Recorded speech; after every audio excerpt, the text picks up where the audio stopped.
Funny কোথায় গেল? Funny, এই যে ফানি, ফানি, এই যে ফানি, এই যে ফানি, ঠিক আছে। আর গোল্ডিও ঠিক আছে, একদম পারফেক্ট। আর সব একদম সুন্দর মস্ত মাগান মে ঘুরছে, কোনো চাপ নেই। গোল্ডি একদম তাকিয়ে আছে, গোল্ডি ক্যামেরা খুব ভালোবাসে একদম। এই লজ্জা পেয়ে গেছে, লজ্জা পেয়ে গেছে। দারুণ দারুণ। এটা আমার একটা ছোট্ট ফিশ বোল। এগুলো সব গোড়ামি ফিশ আছে, আর একটা প্যারোট আর দুটো টাইগার। এই বাংলু আর বাংলি, বাংলু আর বাংলি হলো টাইগার ফিশ, আর এটা হলো কি গোড়ামি, আর একটা কিসিং গোড়ামি। এর আর একটা জড়ি ছিল, ও আপাতত নেই আমাদের সাথে, মানে মারা গেছে, স্বর্গে চলে গেছে, জানি না কেন।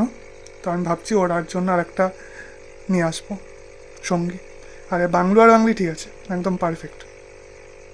আর তোমরা যদি বলো তাহলে একটা হানি গোড়ামিও নিয়ে আসবো।